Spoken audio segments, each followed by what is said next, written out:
atau yang sering kita kenal tekanan darah tinggi itu terjadi ketika tekanan di pembuluh darah mencapai 140/90 mmHg atau milimeter air raksa dan bisa lebih. Faktor risiko hipertensi yang dapat dimodifikasi antara lain mengonsumsi makanan yang mengandung garam secara berlebihan, pola makan yang buruk dan obesitas, kurangnya aktivitas fisik, alkohol yang berlebihan, status ekonomi dan sosial, serta kesehatan mental dan stres. Sedangkan faktor risiko hipertensi yang tidak dapat dimodifikasi antara lain etnis, usia, jenis kelamin, dan genetik. Ada beberapa faktor yang menyebabkan seseorang itu dapat mengalami hipertensi, di antara lain adanya gangguan hormon RAAS, hiperinsulinemia, dan neuroleptic hormone. Selanjutnya ada aktivasi beta 1 di jantung yang menyebabkan jantung berdetak lebih cepat. Ada juga aktivasi reseptor alpha 1 yang menyebabkan terjadi kontriksi di pembuluh darah. Selanjutnya ada penurunan sekresi zat vasodilator sehingga menyebabkan vasodilatasi. Dan yang terakhir penyebabnya yaitu ketidakseimbangan natrium, kalsium, kalium sehingga terjadi peningkatan resistensi ferrit. Golongan obat hipertensi di antara lain ada ACE inhibitor atau angiotensin converting enzyme inhibitor di mana dapat menurunkan sekresi ACE. Contoh obatnya yaitu seperti captropin. Ada golongan ARB, yaitu angiotensin 2 reseptor blocker, di mana dapat menghambat pembentukan angiotensin 2 ke reseptornya. Contoh obatnya seperti valsartan, cardesartan. Selanjutnya ada golongan CCB, yaitu calcium channel blocker, di mana dapat menghambat pemasukan kalsium di otot jantung maupun di pembuluh darah. Contoh obatnya yaitu amlodipine. Selanjutnya ada golongan beta blocker, di mana dapat memblok reseptor B1 di jantung. Contoh obatnya seperti bisoprolol, propanolol, labetalol. Selanjutnya ada golongan alpha blocker, di mana dapat memblokir alpha 1 di pembuluh darah. Contoh obatnya seperti prazosin. Ada golongan diuretik, yaitu dapat menginhibisi reabsorpsi ion dan air. Obatnya seperti furosemid, HCT, spironolactone. Kolesterol merupakan molekul lipofilik yang penting bagi kehidupan manusia. Ia memiliki peran yang berkontribusi pada sel-sel yang berfungsi normal. Meskipun kolesterol baik bagi tubuh, kolesterol juga dapat membahayakan tubuh jika dibiarkan mencapai konsentrasi darah yang di atas normal. Hal tersebut dinamakan hiperkolesterolemia.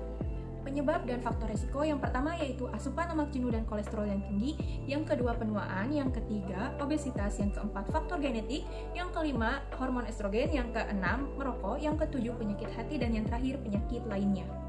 Kadar kolesterol yang tinggi banyak dialami pada pasien hipertensi. Kadar kolesterol yang tinggi ini dapat membentuk plak yang timbul pada permukaan dinding arteri. Hal tersebut menyebabkan diameter pembuluh darah mengecil.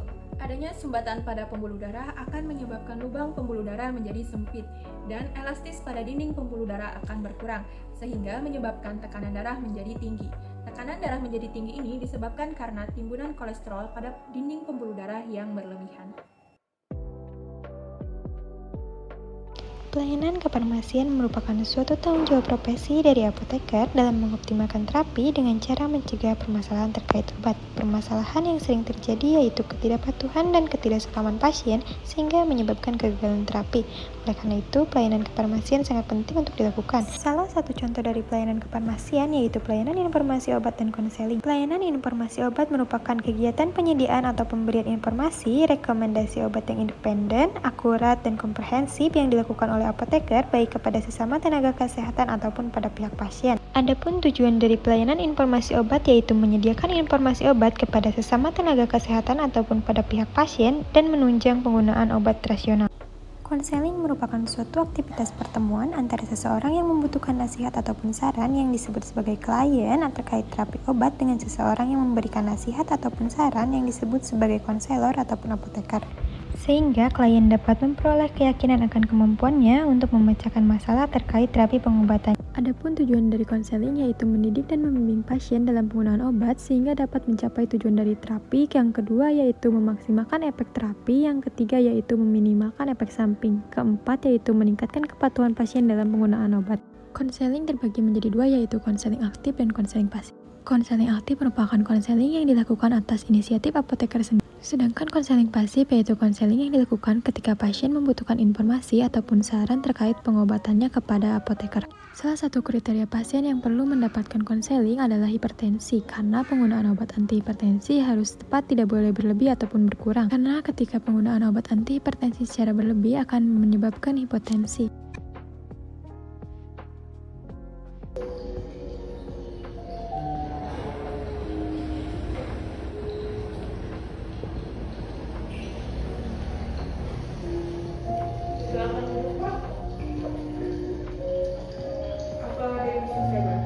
Ya, Bu, ini saya mau berobat.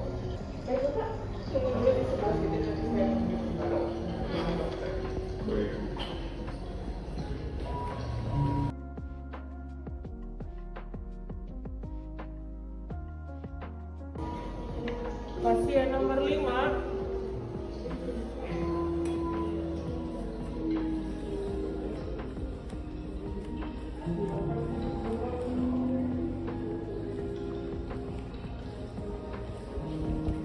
Halo Bapak.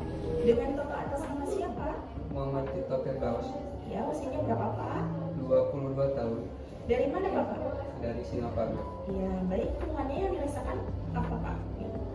Saya sering ngerasa sakit kepala, Bu, seperti vertigo, terus badan pegal-pegal, terus sering kesemutan juga, Bapak punya riwayat penyakit apa sebelumnya? kolesterol, dan masih mengkonsumsi obatnya. Kira-kira obatnya yang dikonsumsi apa Pak? Obat simvastatin, Bu. Baik. Bapak silakan di tensi dulu ya, alatnya.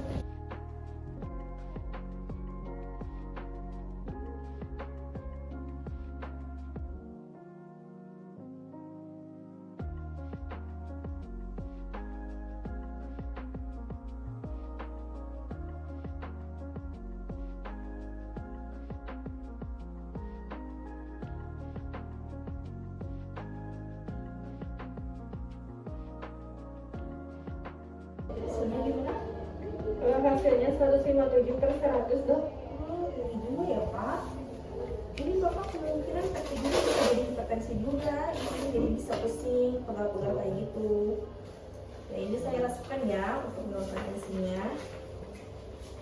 Bapak biasanya suka makan goreng-gorengan atau enggak? Sering. Oh harus dikurangin ya Pak. Oh iya.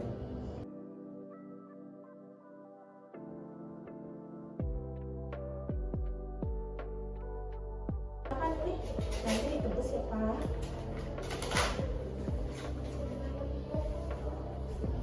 Baik Bapak, semoga cepat sembuh Pak. Oh iya, Bu. Terima kasih, Bu. Iya, sama-sama. Bapak, ini untuk resepnya bisa ditebus di apotek di depan. Terima kasih.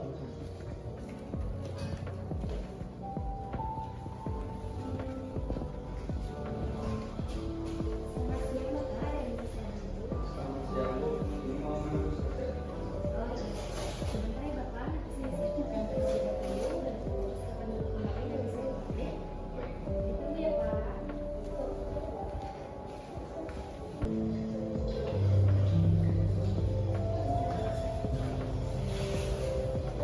Atas nama Bapak Tito,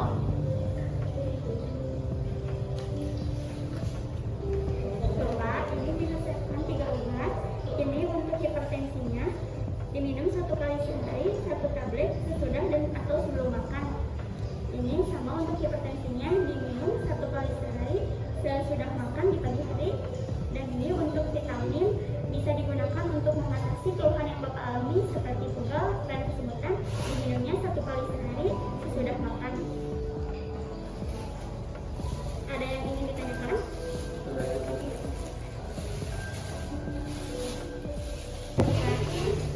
Dikarenakan Bapak sedang mengkonsumsi obat lainnya Pak, maka akan dilaksanakan konseling bersama apoteker di sebelah sana Pak ruangannya. Sudah sini, Bu. Iya. Oh iya.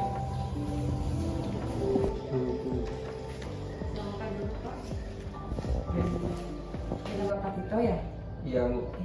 Berdasarkan informasi yang saya dapat, Bapak mendapatkan resep obat hipertensi dan juga kolesterol ya? Iya. Jadi untuk penggunaan obat ini itu tidak bisa diminum secara bersamaan. Saran saya, amlodipin atau mungkin obat hipertensi yang Bapak dapat bisa diminum di pagi hari, dan juga obat kolesterolnya bisa diminum di malam hari.